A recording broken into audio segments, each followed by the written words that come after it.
goodness, it's been so long since I did a video and I was on camera. I hope I don't look like a slob. I am wearing pajama pants. You guys can't see past this nice top, but I usually wear pajama pants on the bottom because it's quite comfortable.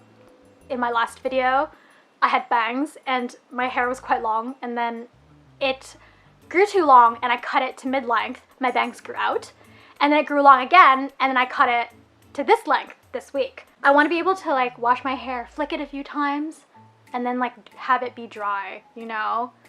I think the guys are pretty lucky. They can usually sport short hair if they want to. Anyways, on to the video.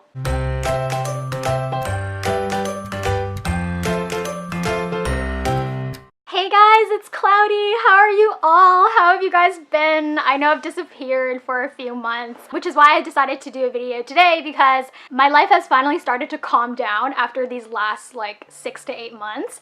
And I finally got to sort of collect my thoughts and find extra time to be able to film a video and edit a video for you guys. So you guys know that typically I tend to do a lot of videos during the summer holidays, and then when school starts I tend to move a little bit away from YouTube and focus a lot on my schoolwork. Up till this month actually, I was still a full-time university student, so that's why I put YouTube aside a lot in order to sort of focus on my immediate responsibilities in my actual life. I didn't want to like run the risk of running myself too thin in too many areas, and I wanted to take as much time as I could to really enjoy my full school experience. So today's video is an update on what I've been up to for the last 6 to 8 months. I haven't just been off YouTube for the sake of taking a break. I have been doing a lot of different things and trying things and pushing myself to complete new challenges that I set for myself. So I'm going to tell different little anecdotes and stories today. I initially wanted to do like a 20 facts super speed kind of update video for you guys, but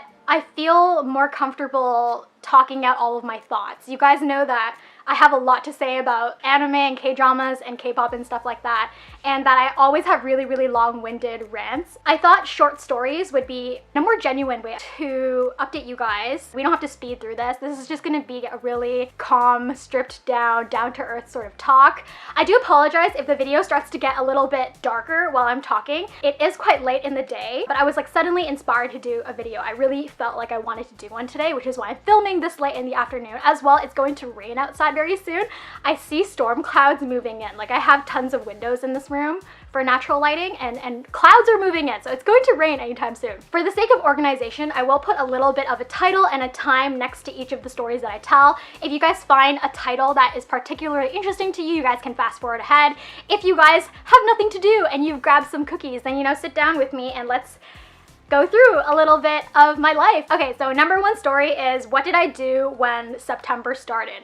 I started school. I started pursuing my master's in history, and if any of you guys have ever done graduate programs or any sort of like practical coursework after your post-secondary education, you'll know that all of these programs are very semi-professional. There's like this pressure to deliver good content and ideas in really eloquent ways and to really think deeply about the material you're engaging with. So I've been mainly focusing on that, as well as some of my own research around Japanese colonialism in the World War II period in Korea. And I've been like trying to take a lot of time to really like self-reflect on a lot of these concepts and things that have happened so that I can be able to produce interesting new research. I love writing and I love engaging with history and things like that. But one of the most difficult things for me upon starting my graduate master's program was commuting. First I had to walk to the bus stop, then I had to take one bus to the train station and then take a different bus from the train station all the way to downtown Toronto, and then from downtown Toronto I would take the subway from Union Station back up to St. George campus where the University of Toronto is. It was just like crazy difficult in the beginning because I wasn't working out regularly and I wasn't used to this like strenuous exercise I had to do every day. I literally remember for the first 2 or 3 months I would come home, drop all of my stuff on the ground, and just lie on the ground like a starfish and not move. One day I would be so tired.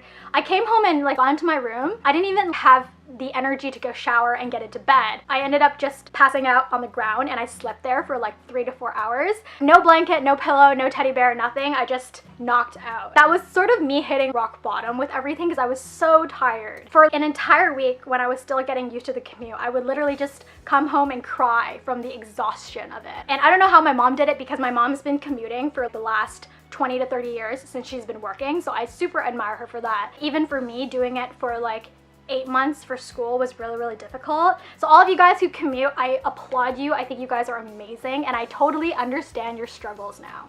Number 2, I started aggressively pursuing the Korean language in my studies. Because my research focuses between Japanese history and Korean history, a lot of the sources that I work with in history, a lot of images, their captions and descriptions are in Korean. So I've been really trying to like push myself forward with this language. For a lot of you guys who have learned languages, you know that there's this sort of gap between beginners and intermediate that you really have to be able to jump over in order to get into more advanced language understanding. And I was in that really awkward position where I could basically navigate really well in beginner circles of language, but I wasn't quite good enough to get into an intermediate understanding. So I literally would bring all my Korean notes with me on the train, on the bus.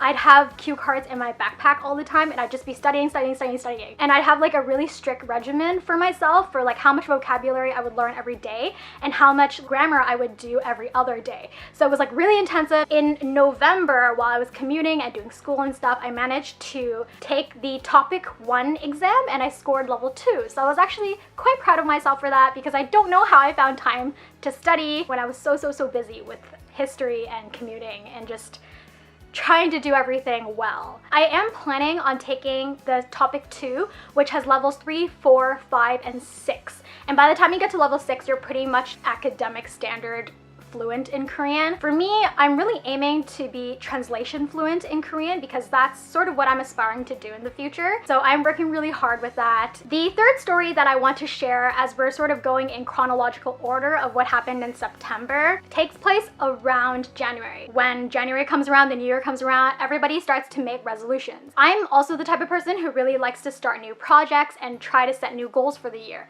So I sort of thought to myself, you know, what would I really want to do this year that I can achieve? I wanted to do things that would be doable. It wasn't just something that was like an empty goal that I put there for the sake of like Instagramming it. And I didn't Instagram or share my goals on social media, but I really only set 2 goals for myself. 1 was to be healthier and be stronger physically, and 2 was to be able to socialize a bit more with friends and allow myself that time to relax and de-stress.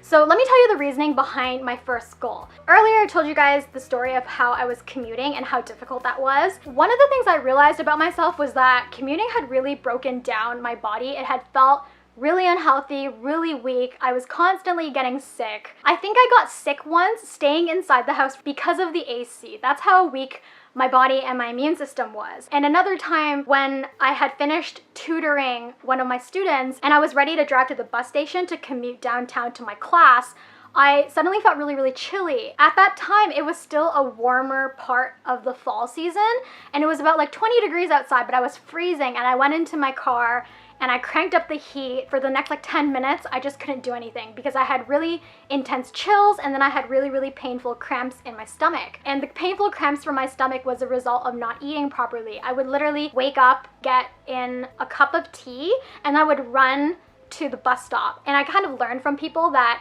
if you don't really eat before you take caffeine or tea, sometimes it can give you stomach cramps. And I ended up with gastritis for a while because I really didn't eat regularly and I really didn't take care of my body. So I definitely learned my lesson there. I'm fully recovered now. But after that episode and all those different sickness episodes throughout the last few months of 2016, I decided that I really needed to change, and I really, wanted to feel strong again. I didn't want to hand a jar to someone every time I needed to open a jar.